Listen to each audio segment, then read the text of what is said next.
The words hit me before I could process them, and something strange happened to my hands. They went completely numb, like the blood had simply stopped flowing. My fork hung suspended over a slice of pumpkin pie, while my grandmother's voice sliced through the cheerful chaos of Thanksgiving dinner. "Grace, answer me. Why is there an elderly couple I don't recognize living in the $1 million lakeside house I bought for you?" The numbness spread up my arms and into my chest. Across the table, my father Richard's knife clattered against his plate. The sound seemed impossibly loud in the sudden silence. "My name is Grace, I'm 28, and I work 3 jobs just to keep my head above water. This is the story of how I discovered my own family had been drowning me on purpose." My grandmother Eleanor had just returned from 5 years overseas. She looked different, sharper somehow, wrapped in an authority that made the air feel thinner. "Grandma, what did you just say?" My voice came out fractured. "The lakeside vacation home, Grace. The one I bought for you 3 years ago. For your future." Her tone was calm, but I could feel something volcanic underneath. There has to be some mistake. I forced myself to breathe. "I don't own any house. I don't even have my own apartment. I got evicted last month. I've been sleeping on friends' couches."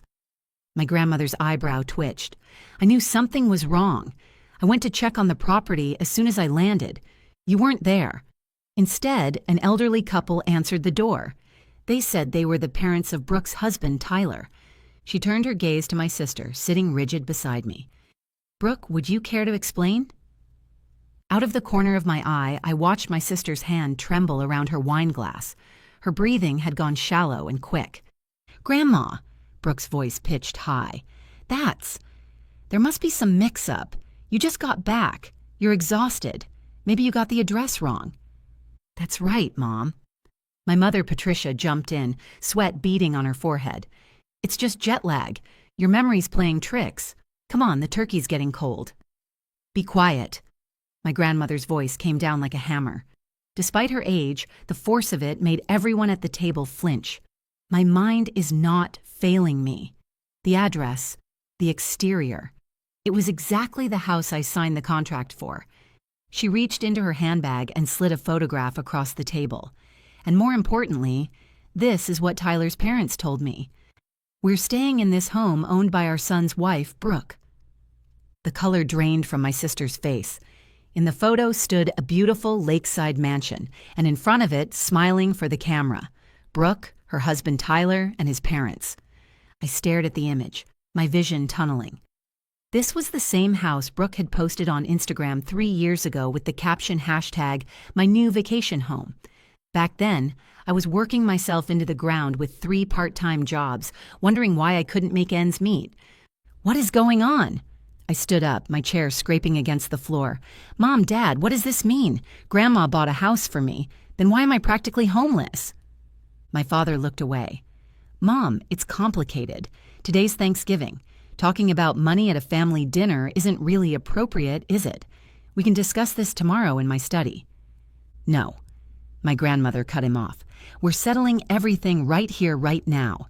She turned to me, her expression softening slightly. "Grace, you truly don't know anything about the $1 million vacation home I sent you 3 years ago. $1 million. The number made the room spin.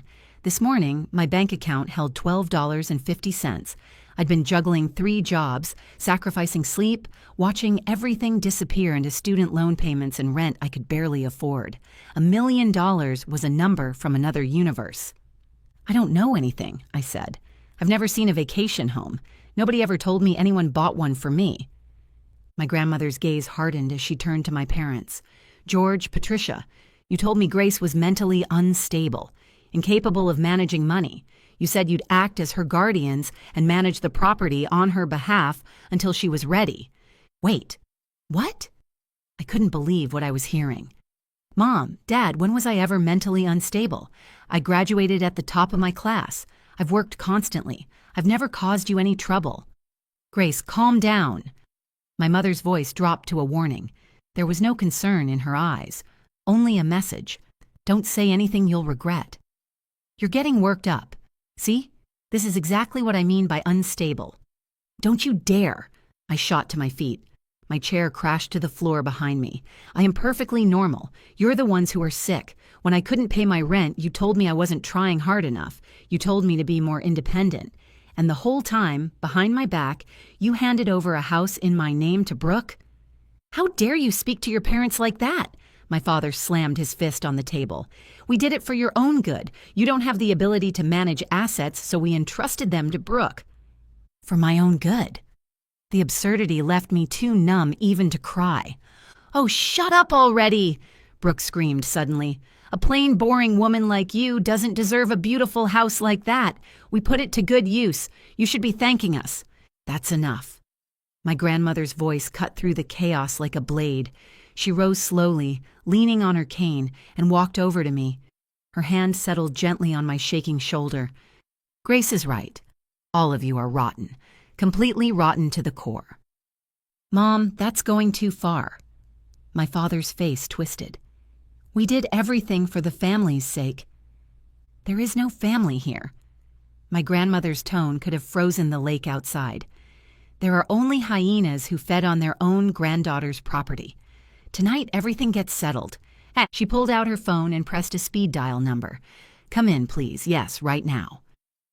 The front door opened, letting in a gust of cold November air and a man in a tailored suit. Mr. Hendricks, my grandmother's personal attorney. He carried a thick briefcase. Mrs. Mitchell, I've brought all the documents as instructed. What is this? My father staggered backward. Richard, Patricia, and Brooke. My grandmother's voice rang out. I will now go through every fraudulent act you committed, one page at a time.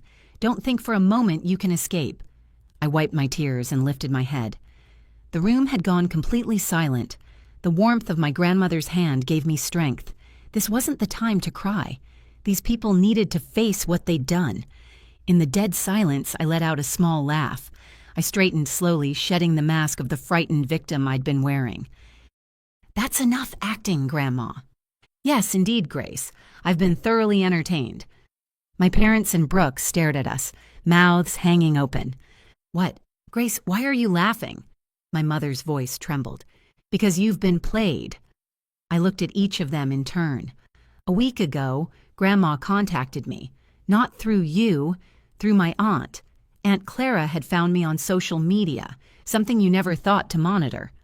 Once Grandma reached me, she hired a private investigator who traced the anonymous emails to Dad's IP address and uncovered the hidden account Mom had been funneling my payments into. Grandma covered every expense. The attorney, the forensic analysts, the handwriting experts. She said it was the least she could do after 3 years of believing your lies about me. I let that sink in. From that moment, we knew everything. That's why we staged tonight. This whole Thanksgiving dinner was a setup. We waited for you to let your guard down and confess your crimes with your own mouths. We were set up? My father went pale and tried to stand. Sit down. One word from my grandmother pinned him to his chair. This isn't over. It's only beginning. Mr. Hendricks, let's start with the forged gift agreement. Mr. Hendricks slid a document to the center of the table. This property, Lakeside Manor, was originally purchased by Mrs. Mitchell in Grace Mitchell's name. However, the current registered owner is Brooke Lawson. The transfer date is listed as October 15th, 3 years ago. The sale price, $1. A gift, $1. That was the price they'd put on my life. I stared at the date. October, 3 years ago. Exactly when I'd graduated from college and started drowning under student loans and expenses. The moment my life began to derail. I always knew something was wrong, I said quietly. I graduated top of my class. I had recommendations from my professors. I made it to final interviews at several major companies, and somehow every single one of them rejected me without explanation. I fixed my gaze on my father. His eyes darted away. Around that time, anonymous emails were sent to those companies' HR departments. Emails claiming that Grace Mitchell suffers from severe mental illness and was a troublemaker at her university. What are you talking about? He tried to play dumb. IP addresses don't lie, Dad. Those emails were sent from this house. The timestamps match the hours you were in your study. You sabotaged my career on purpose, didn't you? Because if I became independent, you couldn't keep committing fraud using my name. No, it was for your own good. And you, Mom. I turned to face her. I finally understand why, no matter how hard I worked, I never saved any money. Why I kept failing credit card applications. Mr. Hendricks produced a set of bank statements. This is the account Grace used to repay her student loans. She deposited money every month from her jobs. However, the funds were automatically redirected, not to the loan agency, but to a hidden account in Mrs. Patricia Mitchell's name.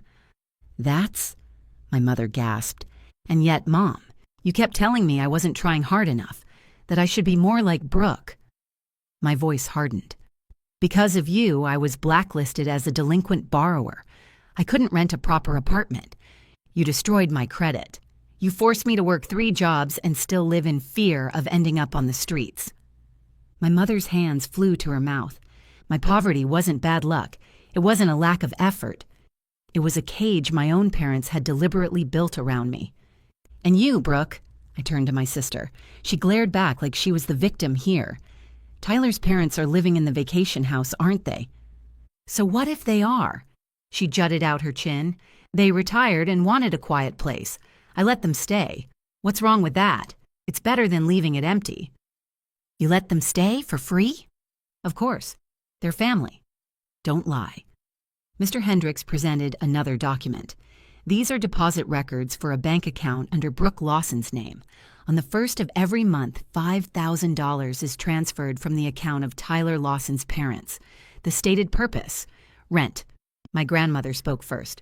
Brooke, so you not only stole Grace's house, but you've been squeezing rent out of your own in-laws? No, that's not, Brooke screamed. That was a maintenance fee. It's a huge house. It costs money to keep up. And Tyler's parents are loaded anyway. $5,000 a month is nothing to them. That's not the point. My voice was quiet but sharp. You took my house without permission and made $5,000 a month off it. Meanwhile, the actual owner, could barely afford food. You knew that. Brooke's eyes darted away. Mom, listen. My father leaned forward desperately. Yes, maybe we were a little heavy-handed, but look at the outcome. The house is well maintained. Brooke's in-laws are happy. Isn't that better for the family than letting Grace live there alone? We can always give Grace some money later. A settlement. A settlement? My grandmother repeated in a low voice. The stem of her wineglass creaked in her grip. When my granddaughter was on the verge of sleeping on the streets, you were living in luxury off her property, and now you think you can settle this with money? But Mom, Grace is still young. Hardship builds character. Shut up. My grandmother's roar echoed through the room. I wrote to Grace every single month. I asked how the house was, if she was having any trouble. I never received a single reply. Instead, Richard kept telling me, Grace is so mentally unstable she can't even write a thank you note. I shook my head. Not a single letter ever reached me. Of course not. My grandmother turned to my parents. Every letter I sent was addressed to this house. You claimed Grace was unstable and said you'd hold on to them for her. You never gave me her real address. You crushed my letters and cut off all her contact with me. That's because, my mother shouted, you seemed so busy overseas. The real reason my grandmother and I had lost touch was finally clear. The physical distance, the wall my parents had built between us. Everything fell into place, revealing the full ugliness of what they'd done. Enough excuses. I took a deep breath and nodded to Mr. Hendricks. Let's look at this from a legal standpoint. Mr. Hendricks displayed on his tablet the transfer agreement Brooke was using as her ownership claim. Miss Lawson, you stated this document represents a legitimate transfer from Grace 3 years ago, correct? Yes, just look at the date. Brooke was drenched in sweat. Indeed, it does say that, but we conducted a digital forensic analysis of the paper itself. He pressed a button, and a magnified image appeared. Beneath the paper fibers, a pattern of tiny dots, imperceptible to the naked eye, emerged. This is a machine identification code. Many color laser printers embed microscopic yellow dots recording the printer's serial number and the exact date and time of printing. What? Brooke's mouth fell open. After analyzing these dots, we determined this document was printed exactly 6 months ago.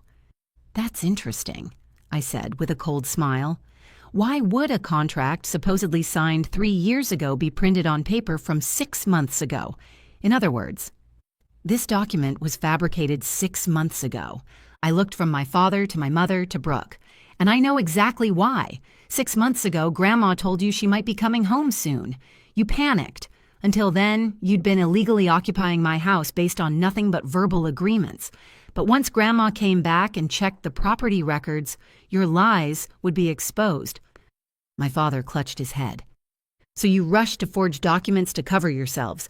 But you couldn't ask me to sign anything without giving yourselves away. So Brooke copied my handwriting and forged my signature, backdating it 3 years. The handwriting analysis confirms it, Mr. Hendricks added. This signature matches Brooke Lawson's handwriting with 99% probability. This constitutes forgery of a private document. Furthermore, Miss Lawson falsely claimed to be Grace's legal guardian and withdrew $1 million from Grace's account under the pretense of property maintenance costs. That's fraud and embezzlement. Fraud? Brooke began shaking uncontrollably. Prison?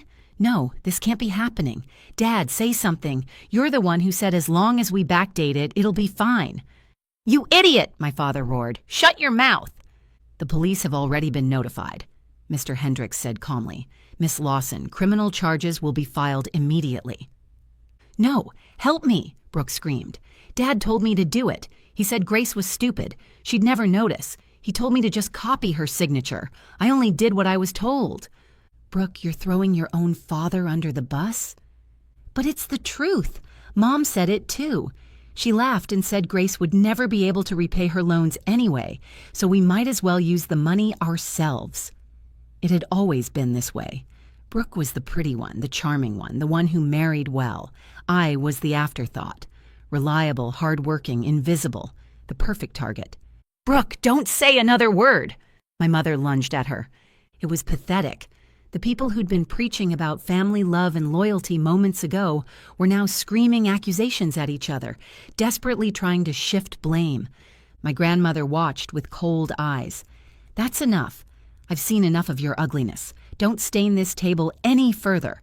She turned to the attorney. Mr. Hendricks, the revision to my will is complete. Yes, Mrs. Mitchell, this is the latest will. It fully revokes the inheritance rights of Richard Mitchell, Patricia Mitchell, and Brooke Lawson, including her spouse. It designates Miss Grace Mitchell as the sole heir to the entire estate. The entire estate! My parents shouted in unison. Mom, please wait! My father's pride evaporated instantly. We're sorry. We've reflected on everything. Please. If you want to apologize, do it to Grace, my grandmother said icily. She's the victim, not me. All 3 of them turned to me, their eyes pleading, calculating, still assuming that because we were family, I'd eventually forgive them. I lifted my wine glass and took a slow sip. Then I smiled. No, I'm fresh out of mercy. The only thing I have for you is an invoice. I accepted the final document from Mr. Hendricks. This is a demand for restitution of unjust enrichment over the past 3 years, plus damages for emotional distress. The total amount due is $2 million. If payment isn't made by tomorrow, criminal prosecution proceeds immediately. $2 million. My father's voice cracked. We don't have that kind of money. Then sell what you do have, I said flatly. The house, the cars, the jewelry, and that lakeside property Tyler's parents are living in, they vacate immediately. No. Brooke collapsed to the floor. If I kick out Tyler's parents, he'll divorce me. That's your problem, Brooke, not mine. When I lost my job and my credit was destroyed, did any of you worry about me? No, you mocked me. Now it's your turn. A heavy knock sounded at the dining room door. 2 officers in uniform stepped inside. Brooke Lawson, please come with us to the station. No, help me. I didn't do anything wrong. Brooke screamed as they led her away. My parents, still in shock, were handcuffed next. Grace, I'm sorry. My mother sobbed, looking at me through tears. I was wrong. Please, please drop the charges. Goodbye, Mom, I said without looking away. You'll have plenty of time to think about what you did. As the police sirens faded into the night, only my grandmother, Mr. Hendricks, and I remained in the vast dining room. I let out a long breath. It wasn't exhaustion. It was relief, like a curse finally lifting. "It's over, Grandma." "Yes," she said gently, pulling me into an embrace. "Actually, that's not quite right. This is where it begins. Your real life." 1 year has passed since that night. I'm standing on the wooden deck of Lakeside Manor. This place is finally truly mine. Brooke, Tyler, and his parents were evicted within 72 hours. Tyler's parents claimed they'd been told the house belonged to their daughter-in-law and that they were victims too. But because they'd lived there knowing the rent was suspiciously cheap and the paperwork was sketchy, they were questioned as potential accomplices. Brooke was sentenced to 3 years in prison. She divorced Tyler and was bankrupted by damages and legal fees. My parents lost all social credibility and were cut off by relatives across the board. My father's business collapsed. Both were convicted of fraud and conspiracy. My father received 2 years, my mother 18 months. Tyler, mortified by his family's involvement in the scandal, moved across the country and remarried within the year. The embezzled funds were recovered through asset seizure and returned to me in full. I hear my parents are scraping by in a tiny apartment now. I don't have their contact information. I don't want it. As for me, I started a new business from this quiet home: online consulting, financial planning, and support for people who've been through what I experienced. When I began sharing my story, the response was overwhelming. Within months, my schedule was booked solid. My income grew to many times what I made when I was juggling 3 jobs. I don't depend on anyone anymore. I've achieved real independence. On weekends, my grandmother comes to stay. We sit by the fireplace talking and laughing, reclaiming the 3 years that were stolen from us. One evening, gazing out over the lake, she said, "You didn't just take back what was stolen. Through your integrity and courage, you built something even better." I looked at the water, peaceful and still. "This is my home," I said, "the place I protect, the place I love." "I'm happy, Grandma." And I meant it with everything I had. Before you go, here's a quick bonus for sticking around. If you love learning and growing like I do, you need to try audiobooks. I've got an exclusive deal with Audible. Your first month is completely free. That's access to over 500,000 titles. 0 cost to you. All the details are waiting in the description. Don't miss this one.